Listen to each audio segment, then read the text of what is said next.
What was a big adventure was a trip to the power plant. There was a canteen there. We got a fish for dinner, and they said it was a local product. So it was a bit confusing. Should we eat it or not? But the vegetables, like potatoes or beetroot, are delicious there in the Ukraine, but especially in Chernobyl. Canteen was one place to taste it. But even at some roadside restaurants, the food was stunning. Additional to the meals, our male team members really liked the local beer, so we were content.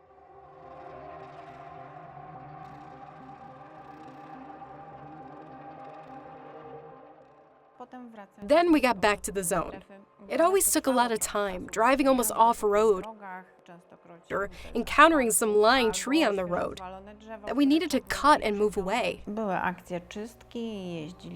We even got some axes to clean the building, cut a bush or a small tree to be able to scan the structure.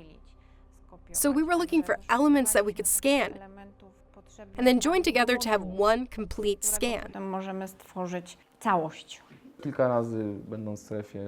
There were a few times when I could feel what it's like when concrete or metal stairs bend like it's made from paper or rubber. This whole place is vanishing before our eyes. We scanned it, revitalized it in the most important meaning. And I don't mean just mere photos. 3D models that are truly photorealistic. It will save the zone, in a way. There are places destroyed by fires, buildings that just collapsed, or will in the nearest 3 or 4 years. They'll just disappear, but they will still live in our game, recreated in the best way possible today. Staying at the local hostels was a very deep experience. Showers were clogged by dirt, fungus was on the walls. There were carpets on the walls in a village house. The first time we were there, I got the best bed. That was maybe a 30-year-old sofa, but it was the least destroyed of all. The boys, however, weren't that lucky. The bathroom was all covered in tiles and beautiful wood. But there was an old oven buried in the ground which heated the water tank. It was extremely loud, bulging all the time. So we were wondering if that's how it works or if it was going to explode any second. But there are people living there, so I suppose it's a normal thing. Since 1986, the buildings in the zone have been abandoned, unheated. Due to the weather conditions like frost or heat waves, they're degrading. The flora is conquering the city. It's amazing how quickly nature can take back what was taken from it.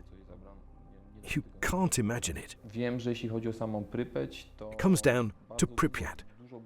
A lot of buildings there were used long after the disaster. For example, a swimming pool.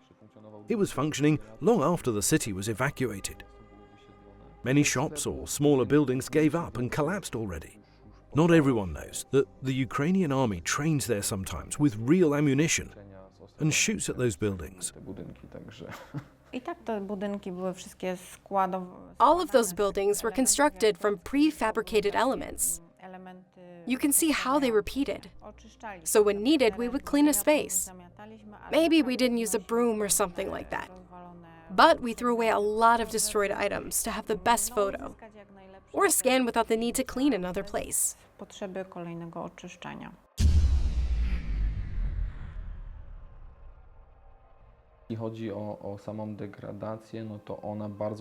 The degradation really speeded up in the 90s.